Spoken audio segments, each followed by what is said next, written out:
नमस्कार दोस्तों, मेरा नाम अमित कुमार यादव अपने साथी धीरज कुमार शुक्ला के साथ नए यूट्यूब चैनल लोकल किसान पर आपका स्वागत करता हूं। लोकल किसान के अंतर्गत हम एग्रीकल्चर विषय का संपूर्ण अध्ययन करेंगे। तो आइए देखते हैं पहले एग्रीकल्चर है क्या।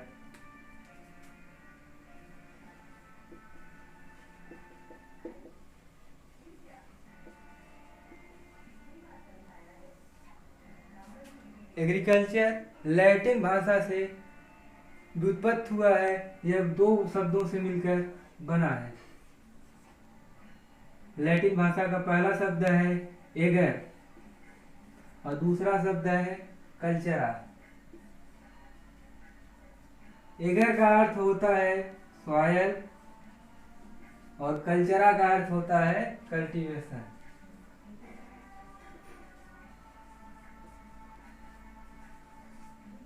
इसके शाब्दिक अर्थ से यह परिभाषा निकलती है कि cultivation of soil is known as agriculture. ठीक है, cultivation of soil is known as agriculture. Agriculture वह प्रक्रिया है जिसके द्वारा मनुष्य की प्रारंभिक आवश्यकताओं की पूर्ति होती है, जैसे रोटी, कपड़ा, ईंधन आदि आवश्यकताओं की पूर्ति करने के लिए मनुष्य को एग्रीकल्चर पर ही निर्भर रहना पड़ता है। एग्रीकल्चर के अंतर्गत हम विभिन्न विषयों का अध्ययन करेंगे। एक क्रमबद्ध तरीके से इन विषयों का जो है अध्ययन हम करेंगे। तो आइए देखते हैं, पहला विषय है एग्रोनॉमी सॉयल साइंस। दूसरा विषय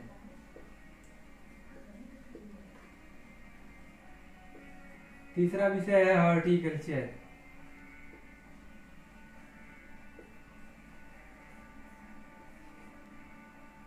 प्लांट ब्रीडिंग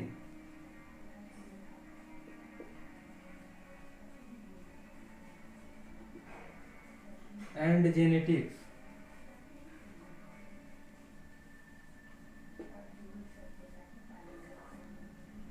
प्लांट पैथोलॉजी।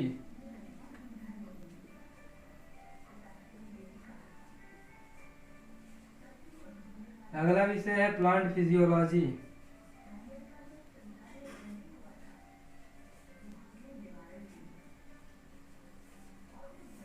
उसके बाद एग्रीकल्चरल इकोनॉमिक्स।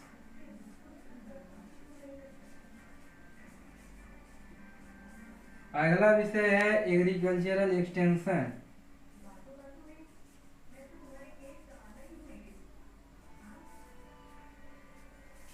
और उसके बाद अगला विषय जो है एग्रीकल्चरल एंटोमोलॉजी।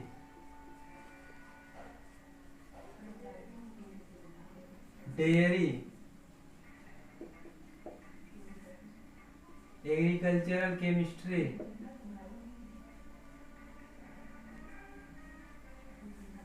आदि विषयों का हम क्रमबद्ध तरीके से बारी बारी से सबका हम अध्ययन करेंगे। एग्रोनॉमी, सॉयल साइंस आदि विषय जो है ये सब मुख्य विषय के अंतर्गत आते हैं। Agronomy, soil science, horticulture, plant pathology, plant breeding, physiology, economics, extension, ये सब मुख्य विषय है। एग्रोनॉमी से हर एग्जाम में जो है 10 से 12 प्रश्न पूछे जाते हैं, यह मुख्य विषय है। हॉर्टिकल्चर, सॉयल साइंस से भी 12 प्रश्न आते हैं। प्लांट ब्रीडिंग से भी 10 प्रश्न आ ही जाते हैं। उसके बाद प्लांट फिजियोलॉजी से 10 प्रश्न, ये सब मुख्य विषय हैं जो है। इकोनॉमिक्स से भी 12 प्रश्न आते हैं हर एक परीक्षा में।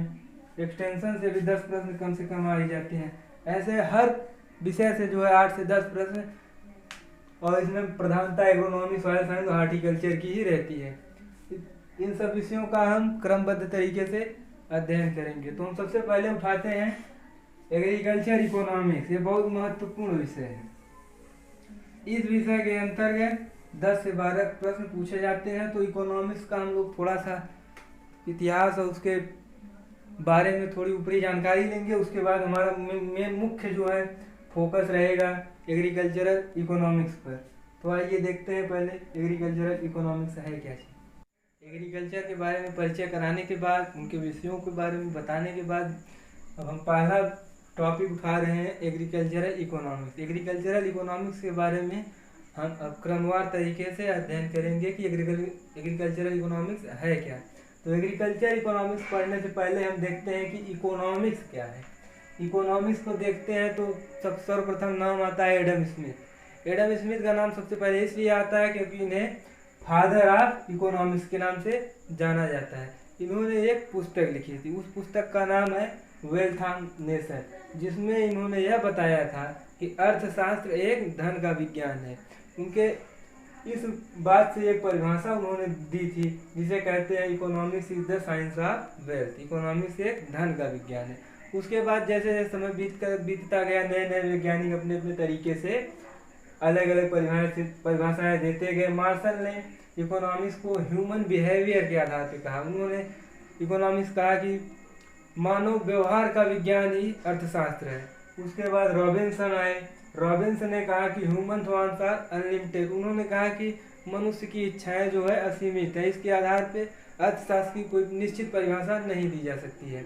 इसके बाद फिर आए पीगू। पीगू ने अर्थशास्त्र को मानव कल्याण का विज्ञान कहा। इसके बाद अर्थशास्त्र को विज्ञान भी कहा जाने लगा था। उसके बाद एक वैज्ञानिक थे हेड्रे।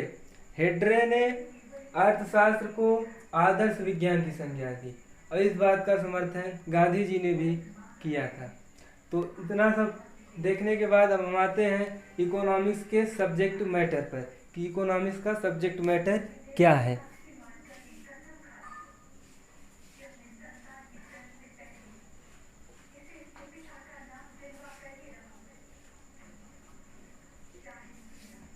इकोनॉमिक्स के सब्जेक्ट मैटर पर हम ध्यान देते हैं।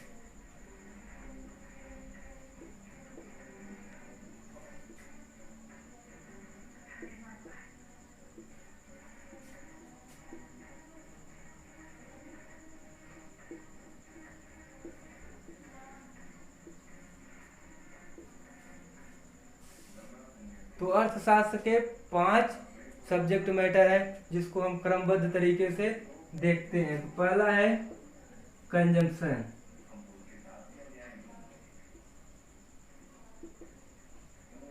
दूसरा है प्रोडक्शन,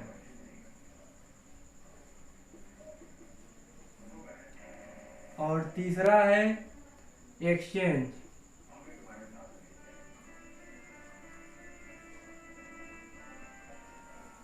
तीसरा एक्सचेंज।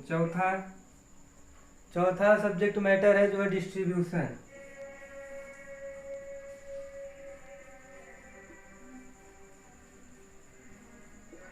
और पांचवा है पब्लिक फाइनेंस।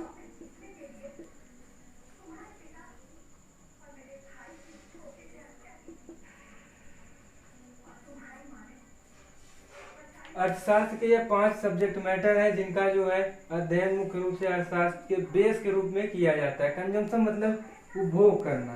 किसी भी उत्पादन का जो उपभोक्ता उसका उपभोग करता है तो कंजम्पशन के अंतर्गत आता है। कृषक जो उत्पादन करता है वो प्रोडक्शन के अंतर्गत उसका अध्ययन किया जाता है। एक्सचेंज वस्तुओं का विनिमय करना, वस्तुओं का हेर फेर या अदला बदली करना एक्सचेंज। वितरण करना, वस्तुओं का दूर तक फैलाव करना, उसका वितरण करना, एक स्थान से दूसरे स्थान तक पहुंचाना। पब्लिक फाइनेंस उसका खरीद और स्टोर संरक्षण करना पब्लिक फाइनेंस के अंतर्गत आता है। उसके बाद इकोनॉमिक्स में जो है कई थ्योरियाँ दी गई हैं, तो उन थ्योरी को भी हम देख लेते हैं कि क्या क्या थ्योरियाँ दी गई थी इकोनॉमिक्स के अंतर्गत।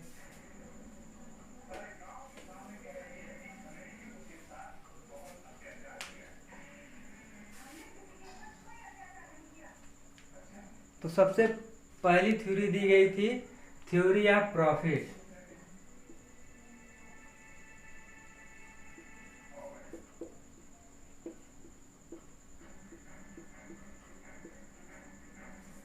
एग्रीकल्चर के बारे में सबसे पहले थ्योरी यही दी गई थी जिसको एक अर्थशास्त्री एलन वॉकर ने दिया था।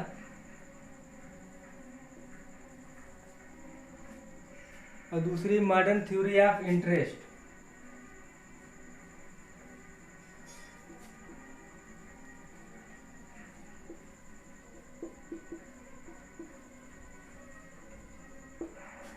मॉडर्न थ्योरी ऑफ इंटरेस्ट को हिक्स एंड हेंसन ने दिया था।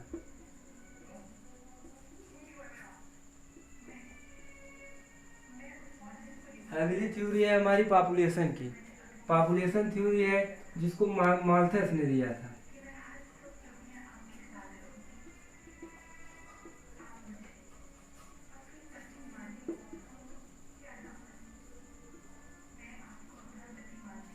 और एक थ्योरी रेंट की है जिसको रिकार्डो का लगान सिद्धांत कहा जाता है, उसको रिकार्डो ने दिया था, थ्योरी ऑफ रेंट।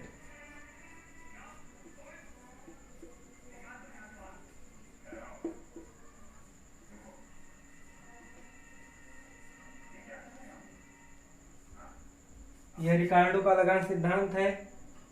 ये थ्योरियाँ जो है एग्जाम में बहुत ज़्यादा पूछी जाती हैं, क्योंकि ये थ्योरी ऑफ प्रॉफिट सर्वप्रथम एलन वॉकर ने दिया था, modern theory of interest Hicks and एंसन, population theory को माल्थस ने दिया था, थ्योरी ऑफ रेंट को रिकार्डो ने दिया था। थ्योरी ऑफ इन्फ्लेशन,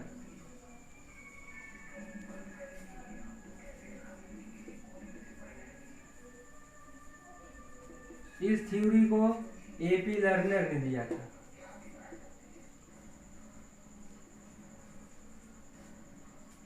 और एक थ्योरी और बचती है जिसको कहते हैं थ्योरी ऑफ एब्सोल्यूट एडवांटेज।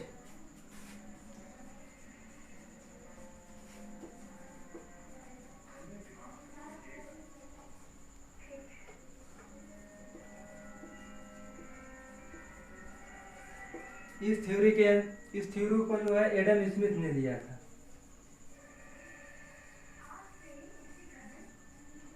तो आप देख रहे हैं कि ये 5 और 6 थ्योरियाँ दी गई हैं।